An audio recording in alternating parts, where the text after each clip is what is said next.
Hi everyone, and welcome to the Dawn Jarvis Show. This is the podcast where I talk to leaders, professionals, and business owners about who they are, what they do, and why they do it. And these people are part of my diverse nurse network, and I'm really interested in how they manage their own health and well-being. And this is brought to you by dawnjarvis.com.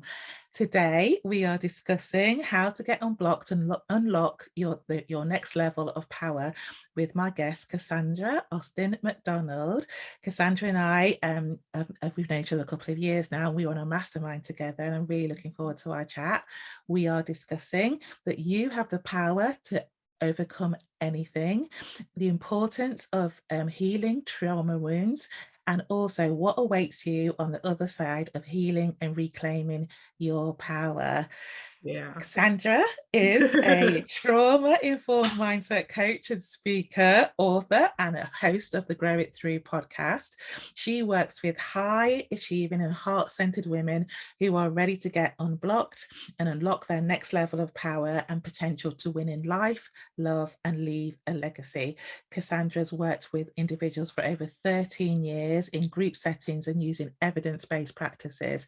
She has also lived experience and does her own trauma healing work and has experienced the powerful transformation in both her life, relationships, and her career. She's a wife and mum, and now an empty nester. I hear you on that.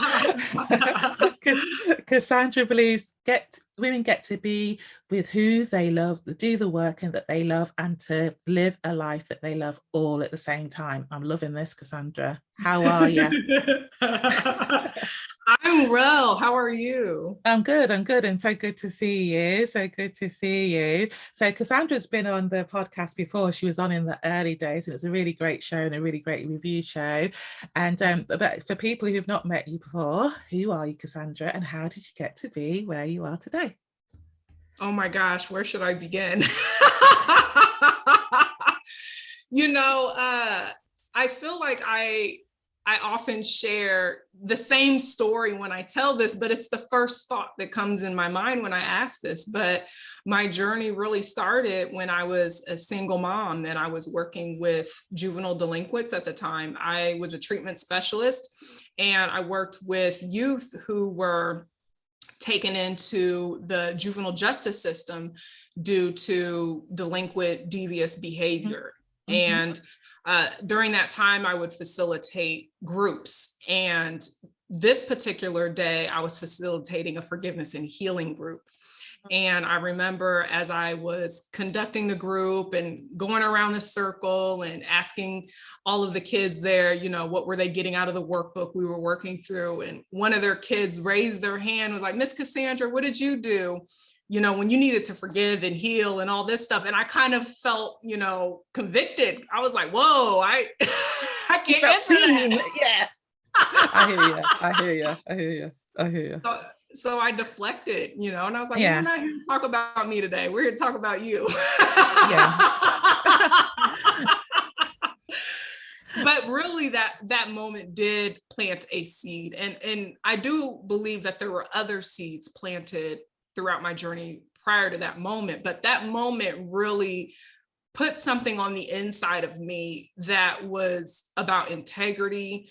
I believe that those of us who work with people, we have a responsibility to have radical self-responsibility to do work that we're actually a living, breathing embodiment of. We have a lot of practitioners in the field, but we don't have a lot of people who are, or let me say it this way. We have a lot of people who are theorists rather, but we don't have a lot of people who are being practitioners of the work. And I believe that to be powerful and effective, you need both. And I realized that in that moment.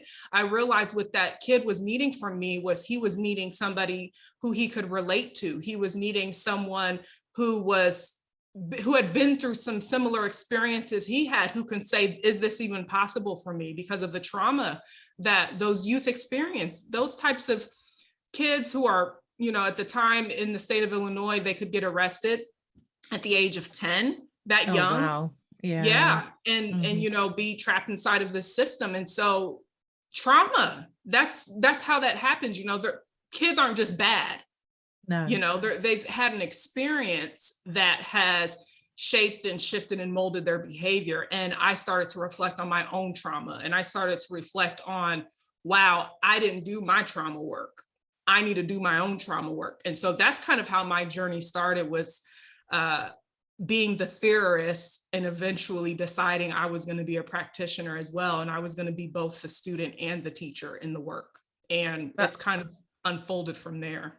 That's amazing. That is really good. A really good story, because I think what the young man was asking for you was sort of like, you know, it will resonate with me if I can hear about your experience. And I think you can, when you're working with people who are hurt in whatever way that is, if you can empathize with them and also give them strategies from a lived experience, that is really, really powerful. And I really like what you say. It's like, how can you help people if you've not gone through it? You can understand it from a theoretical point of view, but you actually can't put yourself in somebody else's shoes. And that's not to say you can't do that work, but I think it's more powerful if you can relate to that experience. And by that I mean that if you've been through some of that experience and used it to learn, you can help people to take the steps because they have worked for you. So that's so do you think that's right, Casandra? Absolutely.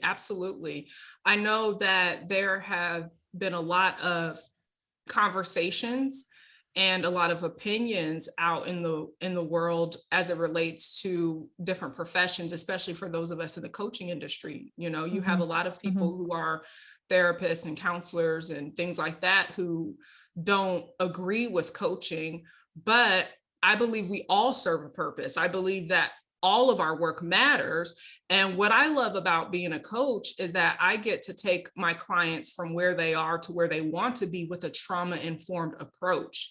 And so we're not just bypassing anything and skipping over and saying, let's just be positive, that toxic positivity. We're really addressing the limiting beliefs, the unconscious patterns that can hold anyone back in their relationships, in their career. I mean, these are fundamental principles that it doesn't matter where you apply them, they show up in different aspects of your life. Definitely. And I love that what you say about where they are to where they want to be. I've used it a couple of times over the weekend actually, around because it is fundamental, because when people ask for help, it's because they're stuck or they can't move from where they are and they need help. And that's been my experience, is that, you know, they need help to think, oh, where do they want to be? What is it that they want? Because sometimes that is the question, isn't it? What do you actually want? Oh yeah. And you know, and then sort of like guidance. So if that's what I want, how am I going to get there? And I think where your approach comes in is that sometimes I think why people struggle is because they're stuck in the trauma of what's happened in their past, so they can't get past the sadness almost of what's happened in their past. And I know that's been something that I've had to work on to actually move forward to, you know, the future that they want, and sort of acknowledge it, and also deal with it, because I think it's very difficult when you're, because lots of things happen, don't they? But you know, but you and this is not a blaming thing. You can get stuck in what happened, but the thing is to use it to learn and to move forward. And you know, that's what I think it can be helpful if people are ready to sort of like make that move. Now you say that we have the power to overcome anything. So that's related to just what I just said. So tell me a bit about that, and sort of your approach to that. Because sometimes, because I believe that too. I believe that you can do anything you want to do. If you want to be an astronaut, cool, let's do it. But you know, some people might have a mindset, you know, shift that they need to take to sort of like get over that limiting belief that they possibly can't. So tell me a bit about the work you do around that. Yeah, well, what you said, limiting is that's the key right there. Is limitations are just perception. It's the way that we're looking at it. and the way that you see yourself. I do a lot of what's called self-image work, which is really the perception you have of yourself. And so oftentimes people hold themselves back, whether if it's in their relationships or if it's in their career, because of their self-image, the way that they perceive themselves, or even the way that they perceive their limitations. And it's all perception. And what I have learned through both my research and personal lived experiences is that our minds, our nervous system, all of that can be changed. It can be transformed. And we have neural pathways in our mind that can be changed. And that is where it all begins, is doing that deep body mind work where you can change your physical body's response to something. And that's where the trauma informed approach comes in at. People get stuck in something because they haven't learned how to shift the emotions that are happening in their body. And so the body will hold on to an emotion until you feel it and deal with it and process it and release it and let it go. And so a lot of people are suffering and don't have to suffer because they just don't have the tools and the information to properly process these emotions.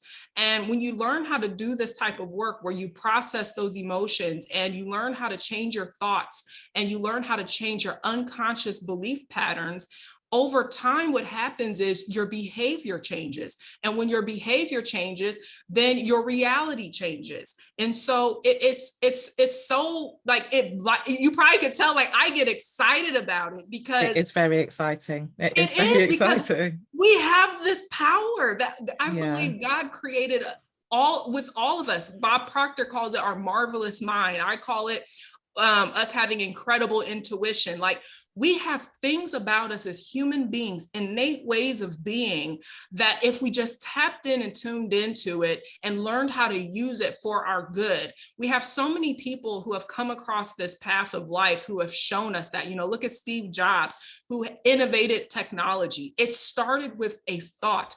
Look at the Warner Brothers, who created the airplanes and stuff. All these things, they started in their imagination. And so that's the power we all have. We all have gifts, we all have talents, and we all have the ability to shift the way that we're experiencing our lives and to recreate our lives. But the core thing that I've noticed is people first have to believe that it's possible for them. And that's where it starts. You have to believe that what you desire exists for you. You have to believe that transformation is possible for you, and be willing to do the work and be willing to show up no matter what. And every time you fall, you learn your lesson, you dust your knees off, and you get back up again and you keep going. And that has really been my philosophy in life. I don't stay down. And it's funny because I was having a conversation with my son. He's in college now. And we were just talking. I try to build a really great relationship with him now that he's quote unquote an adult. Yeah. And he was saying, like, Mom, one thing about you, he said, you never look back for too long. You always have your eyes forward. You always keep looking forward. And that warmed my heart that he said that, because I was like, okay, he gets it. He does. And that's also a great testament to you as well, that he's noticed it, and what a role model. I really like that. And this is touching, so next I want to talk about trauma, and we have touched on it a little bit, and you talk about the importance of healing your trauma wounds, and we've talked about that a little bit before, but it is really important, isn't it, to acknowledge and reflect. It helps you to move on, because I think if you don't, it's something that can hold you back, because it sort of like becomes if it's not healed, it then becomes like an open wound that you can, I suppose you can live with, but it's not going to be very pleasant, is it? No. So talk to me a little bit about that, Casandra. Yeah, well, first I want to just, for your listeners, define what trauma is, because I believe a lot of people look at trauma like this boogeyman word, right? Like, I think you're right. Yeah. They look at like the boogeyman, like, trauma. I know. It sounds very ER, doesn't it? Really, sort of like, like a car crash. Exactly. Exactly. I just want to normalize the word for people, because I believe the more that we normalize words in our society, the more that we all become accustomed to this work. And I believe the more whole our society will become. But trauma essentially is an emotional, impactful experience that caused some level of harm. It could be a macro traumatic experience. It could be a micro traumatic experience. What do I mean by that? It could be something as devastating as the loss of a child or a partner, the form of abuse or domestic violence, or it could be something like you got in a car accident. It ranges, but really trauma is just you've had an experience that caused emotional impact. Okay, so I want to leave that baseline for people to understand first. The next thing is whenever we have an experience that causes an emotional response, if you do not process the emotion, our nervous system was designed to protect us. Okay, so when we look back in the caveman days when there was lions and tigers and bears, oh my, out there, I know, right? Our nervous system would alarm us when danger was near so that we could protect ourselves. Well, we still have that same nervous system, but we don't still live in that same reality. And so what happens when we have a traumatic experience is your nervous system has stored that information inside as a form of self-protection. And so anytime you have an experience moving forward that mirrors that trauma, you may have an emotional reaction. We call these trauma responses. And so trauma responses are really just your psychological mind, your emotions, all of that, trying to sort through it to protect yourself. And so it looks different for everyone, right? Like some people may react in a very erratic way. Some people may shut down. Some people may become very anxious. Some people may become very depressed. It shows up differently for everyone. But what's happening is your nervous system is trying to protect you and keep you safe because it doesn't know that the experience is not dangerous. Okay, this is why it is so necessary to do trauma work, because until you heal those patterns, until you process those emotions, your nervous system is holding on to it as information to keep you safe because that's its job. But the beauty of our bodies is that you can process it and release it and change that neural response in your body and in your mind. So moving forward, when you have new experiences that may mirror past traumatic experiences, you can become what I call the observer rather than the absorber. So what I mean by that is you're able to observe the experience that's happening to you and notice it rather than being consumed by it. And so this is why it's so important to do this work, because we have people who are still traumatized by either a micro or a macro trauma, and they don't even realize it. And it's affecting their quality of life. It's affecting their fulfillment, and it's affecting their relationships, their careers, their health even. I know you do a lot of work around wellness and health. And if you look at it, those are the main categories that we value, especially as adults. We value our relationships. We value the work that we do on this planet. We value our health and our well-being. We value what do we do to make money. Well, if you don't do your trauma work, you're going to lose your fulfillment along the way. And you could be as rich as you want or have the best partner in the world, but if you're miserable, what's the point? I agree. I love that. I love both the explanation of what trauma is, and I think it's very, it certainly makes sense, isn't it? So it's something that causes you harm, and it doesn't matter what it is, but it's something that causes you ongoing harm. And also the fact that you can't move forward without it because your body is telling you that this is the thing and it's protecting you. I love that. But also that the benefits of actually moving forward sort of outweigh not doing anything about it, really, and it's so important to do that. You might need some help to do that, but it's I believe important. That's where support comes in.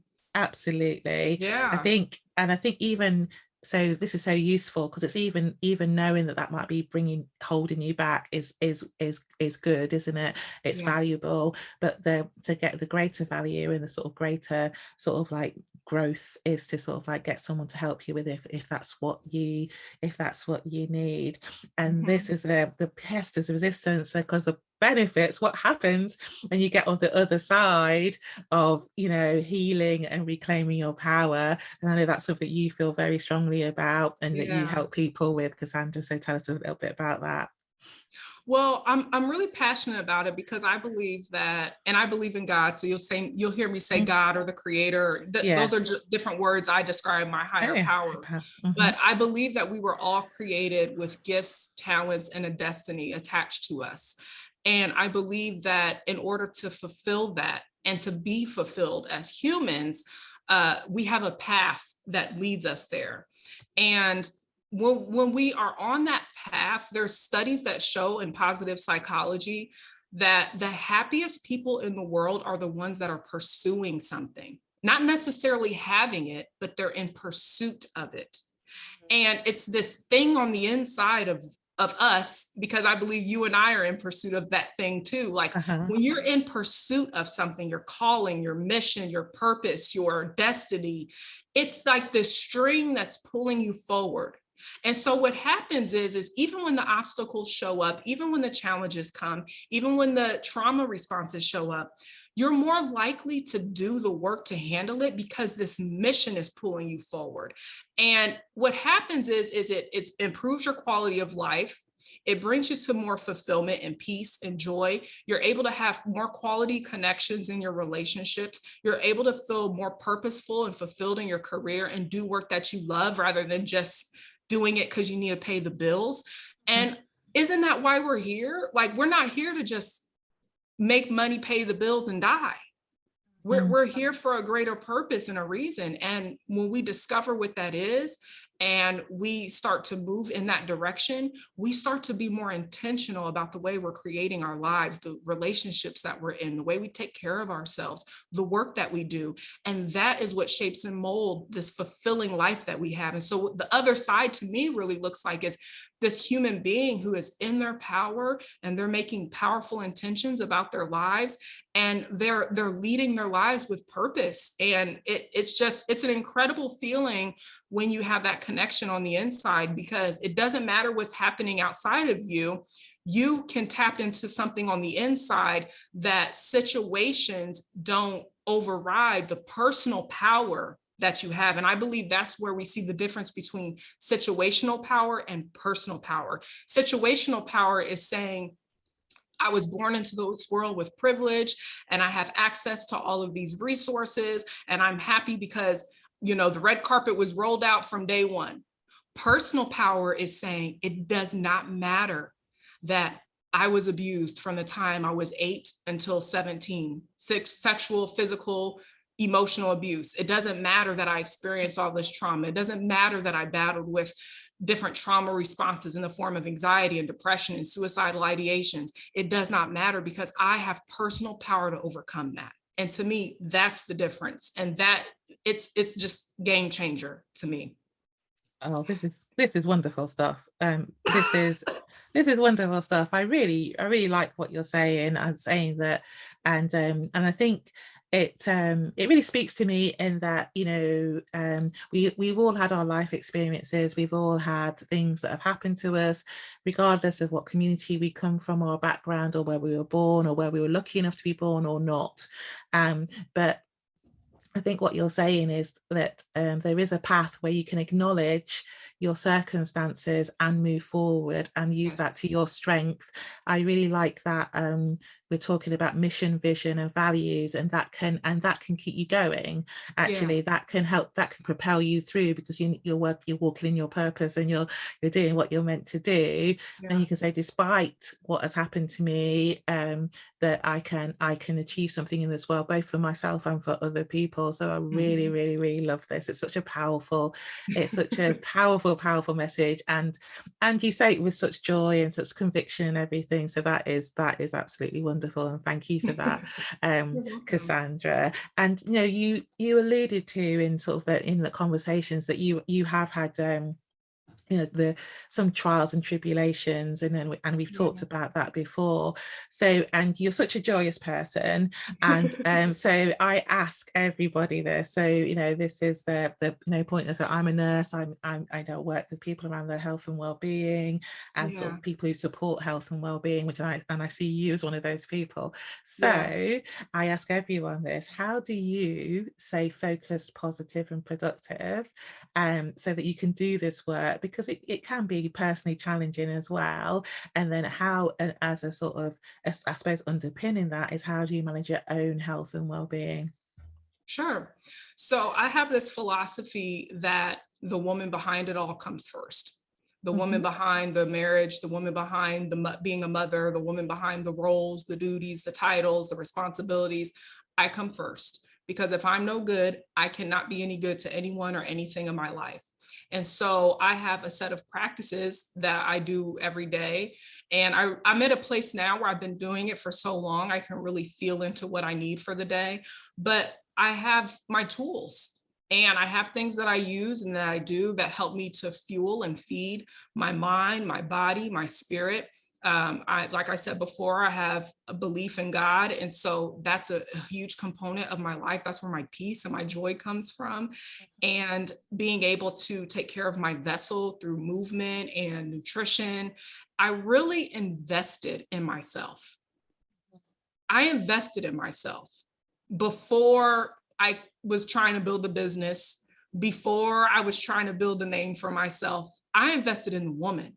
And that's something I see that is kind of the ass backwards thing happening in both the industry, but also in the world, where everyone gets so focused on, I want to make money and I want to get in a relationship and I want to do this, that they forget about the woman behind it all.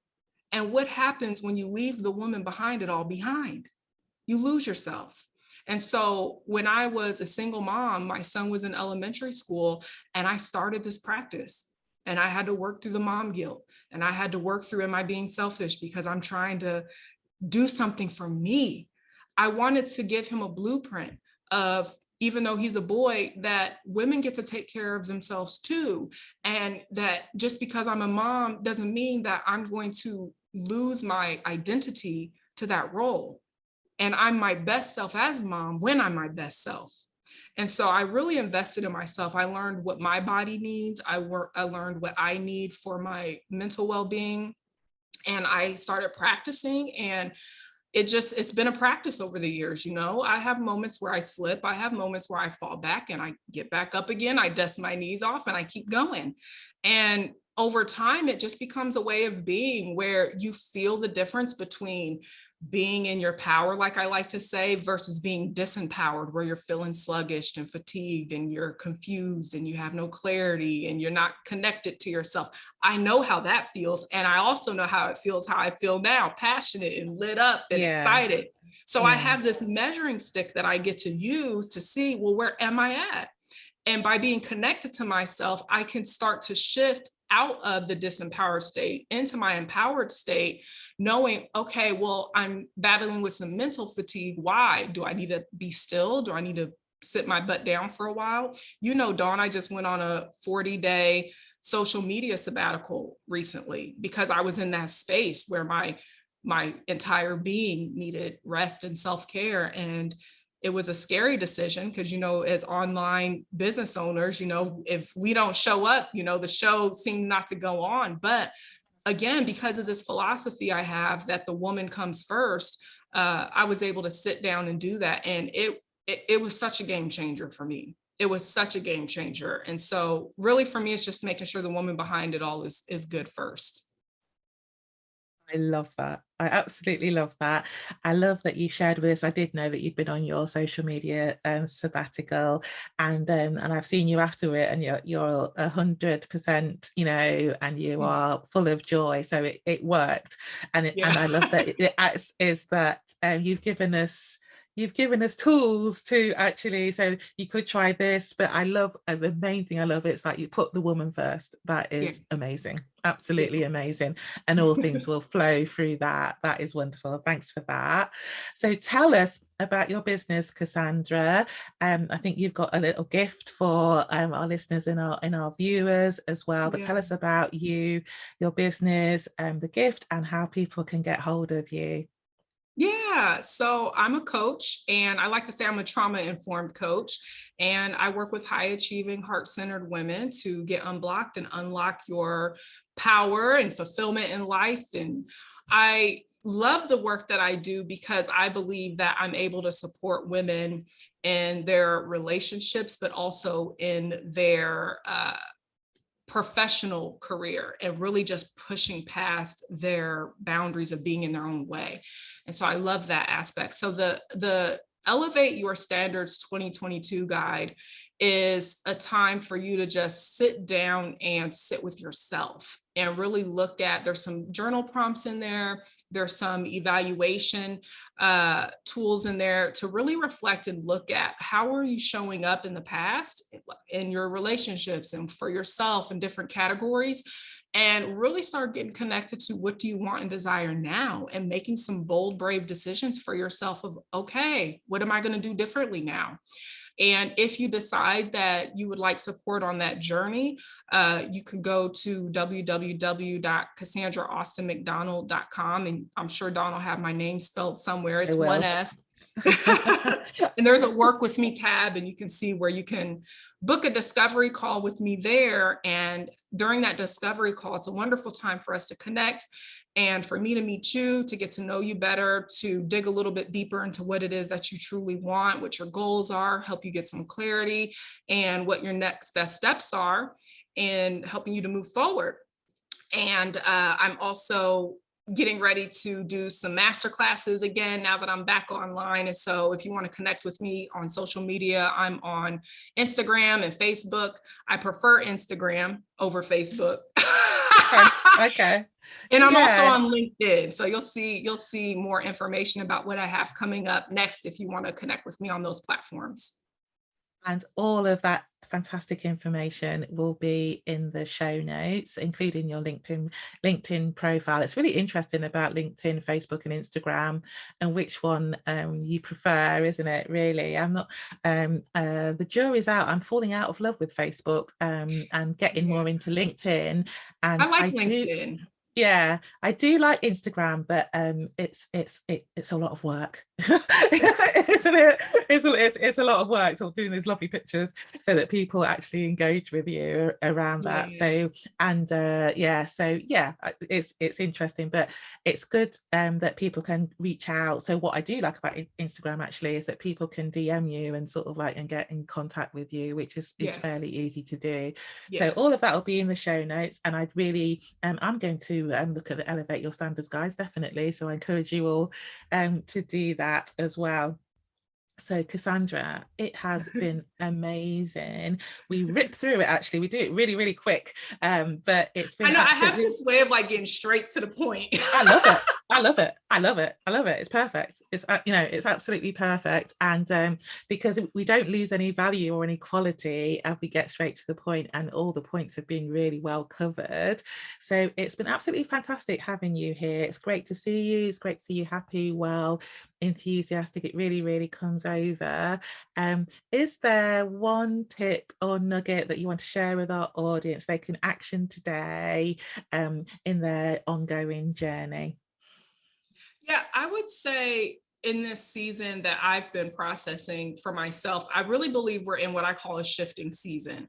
And what I mean by that is that when you're at a place in your life where you realize you're not where you once were, but you're not quite where you want to be yet, that could mean it's time to make some sort of a shift, whether if it's a mindset shift, an action shift. And so I would just invite you to consider what's the shift that you need to make in your life right now, and then do it.